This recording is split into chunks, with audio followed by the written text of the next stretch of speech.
Dr. Russell here again. Let's talk about Chapter 7 of the Giancola textbook, which is part 1 of the evaluation plan, planning the evaluation. So most of this chapter focuses on creating our evaluation questions. What questions are we going to ask in order to evaluate the effectiveness of our program? And these questions provide a structure for focusing the evaluation. They're going to guide our data collection and our analysis of our data. Critical to how our evaluation goes. We definitely don't want to ask irrelevant or impractical questions because those are going to yield an ineffective or inadequate answers, right? So it's important to remember, though we're talking here about the evaluation questions as the first step in the plan, they really aren't the first step. The first step is what we talked through in the last couple of chapters, which was really understanding your program.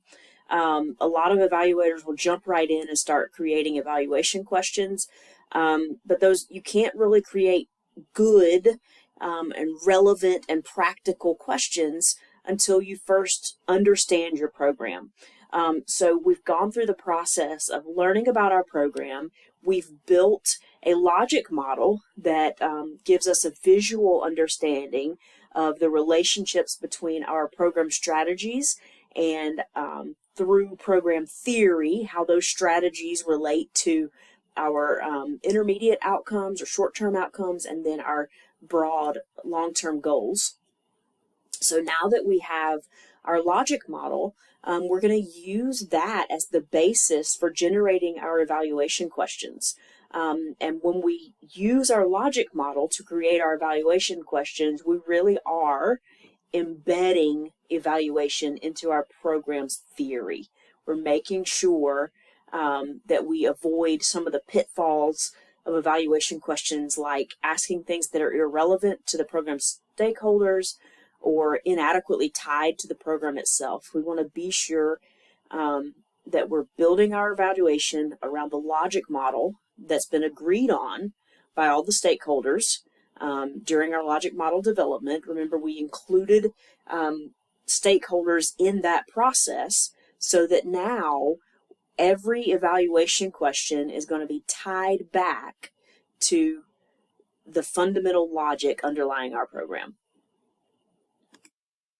So when we examine our evaluation questions, there are several criteria that we want those questions we want to examine those questions against. First of all, stakeholder engagement. To what extent are the stakeholders committed to answering the evaluation question? If the stakeholders aren't committed to answering the question, then there's no point asking it. We're not going to get an adequate answer. The appropriate fit. How consistent are the evaluation questions with the program's theory?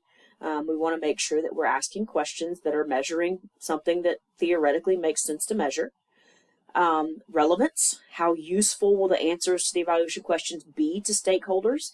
If we ask great questions, but those answers are not useful to the stakeholders, there's no point in asking them. And then lastly, feasibility. To what extent are adequate resources available to answer our evaluation questions? We may have great questions, but if we don't have the resources to answer them, then it doesn't make sense to ask the question in the first place. We won't get a great answer. So we want to be sure that we're asking these questions of our questions, right? As we're creating our evaluation questions, we want to examine those questions in light of these 4 criteria. And then we want to be sure that when we structure those questions, they're open-ended. The questions we might want to ask, instead of just, does my program work? We'd want to ask, to what extent does the program work? How does the program work? In what ways does the program work? For whom does the program work best? And under what conditions does the program work best? We want to be clear and direct. We want it to be open-ended, not so that we have the space and the flexibility to really fully answer the question, to really fully evaluate our program without having, we don't want too direct, too specific of a question. Just a yes or a no doesn't let us get at the details of how a program is working.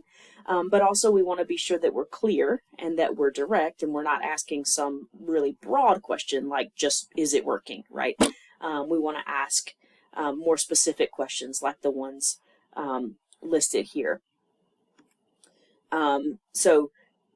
Again, we want to be clear and direct. We want to avoid complex multi-part questions. We want to unpack those compound questions into multiple simpler ones. So for example, instead of asking how did the program affect the achievement and attitudes of fifth grade students, you would ask that as two different questions. One, to what extent did the achievement of fifth grade students improve? And two, in what ways did the attitudes of fifth grade students change, right? So notice what we did there. We don't want to ask one big question about both achievement and attitudes. We want to unpack that into our multiple simpler questions where we're looking at a clear and direct question, right? And oftentimes we can get even more specific, even more clear and direct by improving a broader question with sub-questions. So to what extent did the achievement of fifth grade students improve? You might add to that some sub-questions like, how did student achievement for fifth graders vary by gender, race, home language, socioeconomic status? Right, so we're going to take our broad but clear and direct question, and we're going to make it even more specific and improve that question by honing into sort of smaller subcategories to ask the same question but for different groups of participants. So notice here the goal is that each question is clear and direct and while open-ended. So we're asking big, like, how did questions rather than just did their achievement improve, right? So we don't just want a yes or no question. We want to be able to give more substance to our answers by having open-ended questions, but at the same time we want them to be quite specific with our unpacking those compound questions into multiple simpler ones, and then where appropriate, adding the sub-questions in. So there's multiple areas of evaluation for any program, and those follow the different parts of our logic model. So remember, the leftmost piece of a logic model is our program strategies. Well, after we put in our context requirements, then we've got our program strategies, right, on our logic model. So we evaluate the implementation of our strategies. This is a process evaluation. So remember, we defined process evaluation in a previous chapter, but this is an evaluation aimed at understanding the operations of a program, assessing the fidelity with which a program's strategies are implemented. Are we implementing the strategies we said we were going to implement? We want to be sure that we assess implementation typically before we start to assess any sort of outcomes. Because if you find that there's been an implementation failure, that we didn't even do what we set out to do, then it really doesn't make much sense to start to look and see if the outcomes that we expected theoretically to follow from our strategies occurred or not. Even if those outcomes did occur, and we assess that and find that they did, we can't say that they occurred because of our strategies unless we know that our strategies were implemented and how they were implemented, right? So it's really never a good idea to try to measure outcomes before we assess implementation. So we start on the left side of our logic model and we evaluate our process. And we look for areas of implementation success or implementation failure. Implementation failure could occur for multiple reasons. We want to be sure that if implementation didn't go as planned, that we evaluate why. So sometimes that could be because of reasons that are temporary and out of the program's control. Maybe you had a delay in shipment of some supplies that were necessary for implementing your strategies, but that will be resolved and you'll be able to implement your strategies eventually. So it's temporary, not in your control. It could be a service delivery failure. It could be that you just didn't do it the way that you intended to or the way that you were supposed to. And we want to know that as well. We want to be honest about those types of failures so that we can adequately evaluate what's going on. It could have been an unanticipated technological barrier. So you really needed to be able to show a video to your audience in order to implement whatever your strategy was, and your technology wasn't working that day and you couldn't show your video, right? So any of these could be reasons, or multitude other reasons, for failure to implement. The point being, we want to be sure that we document and evaluate those reasons for program implementation not occurring. This, of course, whatever the findings are of our process evaluation, can help program staff to shape a program.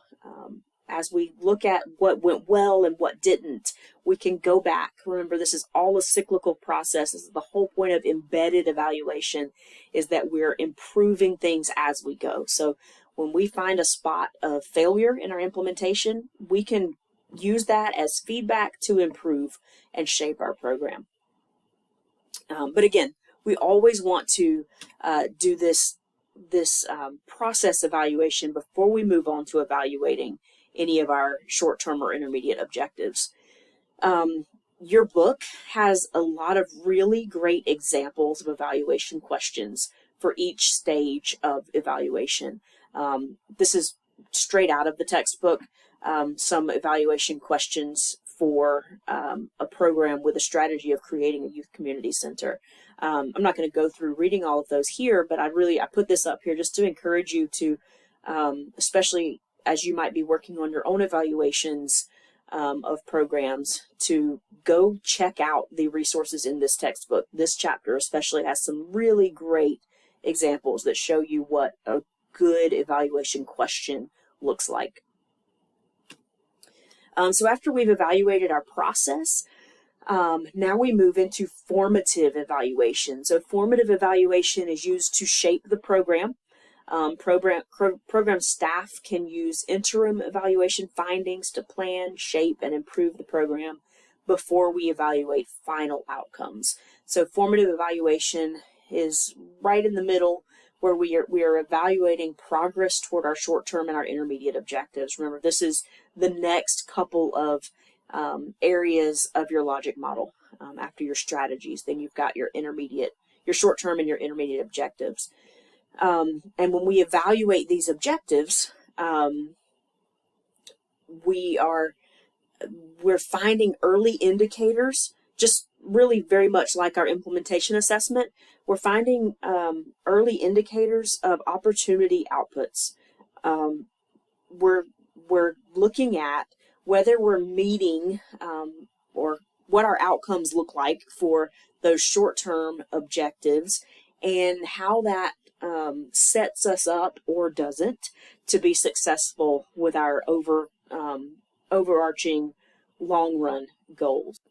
It's really especially cost-effective to uncover problems early in implementation. So this is one of the real benefits of evaluating both our processes and then doing these formative evaluations of our short-term and intermediate objectives, rather than jumping straight to trying to evaluate our long-term goals.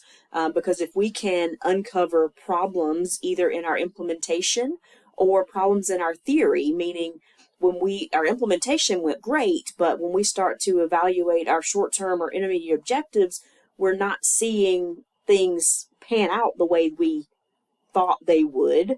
When we start to uncover those problems, as long as the earlier we uncover them, the better in terms of being cost effective, right? So the earlier we uncover those issues, the earlier we can go back and reassess and make changes and improvements before we get too far down the road. So we've put this evaluating our progress toward short-term and intermediate objectives under the umbrella of formative evaluation, because it's an opportunity to shape or reshape the program, but it's not inherently formative in nature or summative. So remember, summative evaluation is not used to shape the program, but instead is used to determine whether the program should continue or not. It's looking at the program as a whole. Is it being effective, or should we nix it, kind of? So these data, the data that we collect when we're evaluating our short-term and intermediate objectives, could be used in a formative way or a summative way. So we're focused on program outcomes, but the way in which we use those data determines whether that evaluation is intended to be formative or summative. So just should make that note there, that though we're calling this the another formative stage, these data could be used in a summative way as well. So a little more on how we form our evaluation questions when we're evaluating progress toward our short-term and intermediate objectives. We want to, again, go back and use that logic model that we created. One of the beautiful things about doing the work to understand your program ahead of time and to model that program is that it really makes this next step of planning your evaluation, of coming up with your evaluation questions, a lot simpler, because we can go back to that logic model, focus on our specific short-term and intermediate objectives, and craft our evaluation questions left to right. What is our first objective, and what is a question that goes with that? There should be at least one evaluation question that addresses each objective. We should be asking of each objective, are we getting there or not? Are we doing the thing that we expected to do or not? Are we seeing the outcomes that we expected to see or not? You could have more than one evaluation question per objective, but you want to have at least one evaluation question per short-term and intermediate objective. You want to be sure that the questions at this stage focus on specific objectives, but your overarching evaluation question might be, to what extent is the program on track to achieving our long-term goals? Because this is what, remember, from our logic model, this is what those short-term and intermediate objectives do, is they map out the pathway through which we go from our strategies to our long-term goals. And so as we're assessing those short-term and intermediate objectives, we really are looking at, how are we doing on that pathway? To what extent are we on track to getting to our long-term goals? And then once we've assessed our strategies, we've assessed our short-term and intermediate goals, and then it's time really to look at the whole program. So we want to evaluate our progress toward our long-term goals, and this is typically summative in nature. We want to know, is our program accomplishing the goals that we set out to accomplish? To what extent does the program work? For whom does the program work? Under what conditions does the program work best?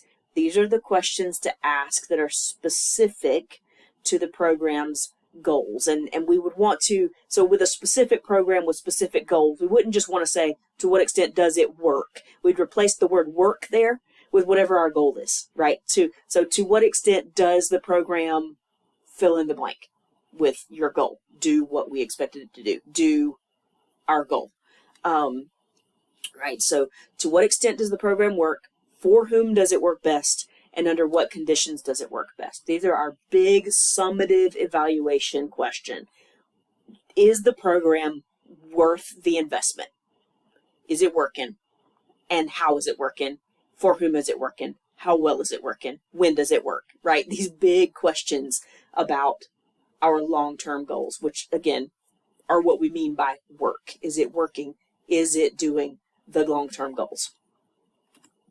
And again, your book has some great examples of some evaluation questions for your long-term goals. So if your long-term goal is to decrease youth crime in the community, to what extent did crimes committed by youth decrease as a result of our program, right? We want to know, to what extent are we reaching our goal?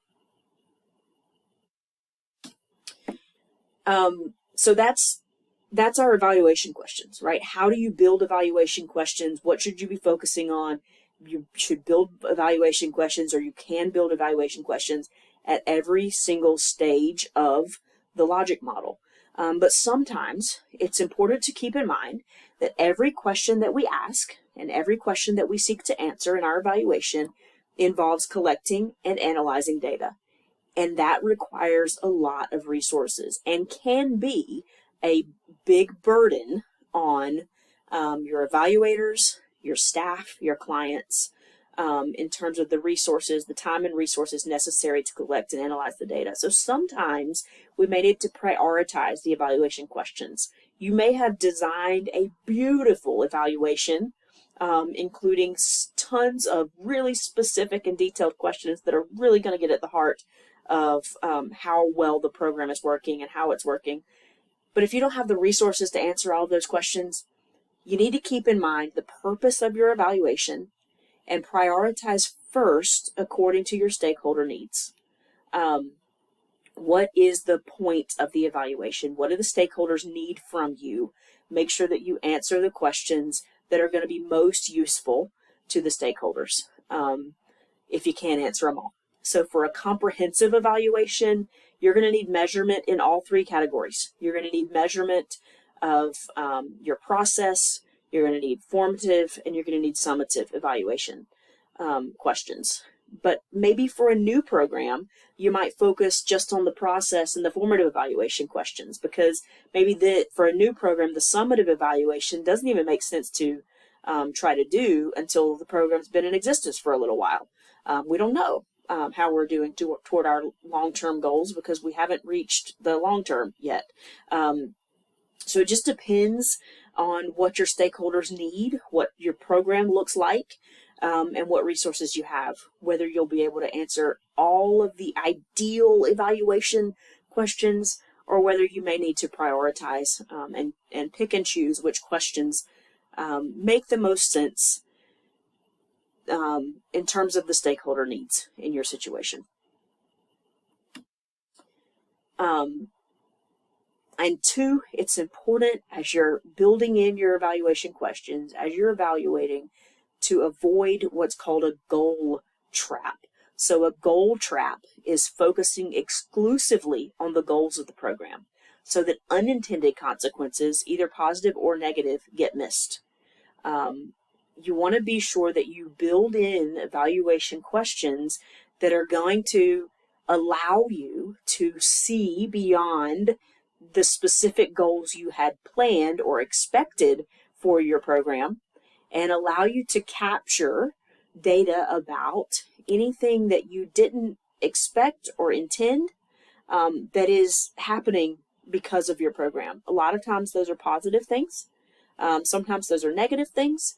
But regardless of what it is that your program is, what outcomes your program is causing to happen, or what outcomes are happening from your program, you want to be able to capture those in your evaluation. You don't want to get stuck only focusing on the goals. You want to be sure that you